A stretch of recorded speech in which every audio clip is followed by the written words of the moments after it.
kita tahu bahawa JSP ni peringkat awal dia dituduh kerana meneruskan amalan Aurat Muhammadiyah. Okey, itu tuduhan besar dia. Tapi hingga setakat ni dia tidak didakwa di bawah kesalahan tersebut. Yang jelas saya tengok dalam senarai tuduhan sampai ada yang dituduh kerana terlibat dalam kumpulan jenayah terancang dan sebagainya. Tapi tuduhan kesalahan asal tu tidak ada pun dibuat hingga setakat ni. Jadi saya ingin dapat penjelasan. Kenapa tuduhan itu tidak diteruskan sedangkan itu kesalahan utama dia. Yang kedua, sebagai sebuah syarikat, JSB dituduh konon tak bayar income tax dan sebagainya. Hingga setakat ini tidak ada satu pun tuduhan ke atas di bawah akta syarikat.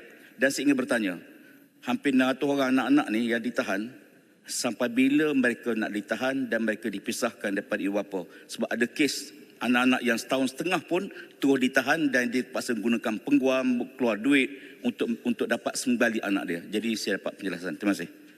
Terima kasih kepada Yang Berhormat atas soalan yang diberikan. Ada beberapa komponen soalan tersebut. Sebagai maklum balas ataupun respons kepada komponen yang pertama iaitu tuduhan terhadap daripada aspek akidah. Sebenarnya kalau kita lihat sebelum untuk meneruskan apa-apa pendakwaan dari segi aspek akidah itu perlunya ada ketetapan hukum. Ya. Jadi saya kongsikan di sini bahawa beberapa negeri sehingga Oktober telah pun membuat ketetapan hukum.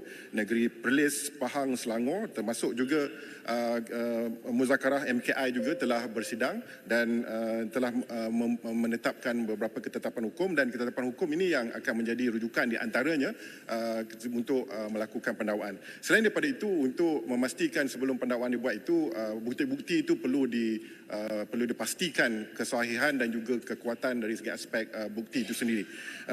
Jadi dari aspek ini kita serahkan kepada pihak berkuasa, terutamanya daripada pendakwa syar'i untuk meneliti perkara ini dengan lebih baik. Soalan yang kedua, saya mohon masa sedikit, iaitu berkenaan dengan akta syarikat. Yang ini kita serahkan kepada pihak berkuasa. Ianya bukan di bawah pihak berkuasa agama, tetapi ianya di bawah pihak berkuasa yang lain. Sampai bila mereka ditahan, ini sebenarnya kalau kita lihat kepada data dan juga pelaporan-pelaporan yang telah dijalankan, sebenarnya semua pihak yang bersama-sama berkolaborasi ini bukanlah satu pihak saja. Ianya merangkumi majlis MKN, PDRM, JAKIM dan ramai lagi pihak-pihak. Sesungguhnya agensi-agensi ini mempunyai SOP dan juga mengikut lunas-lunas undang yang ada. Semua perkara tidak boleh dilakukan secara sembrono.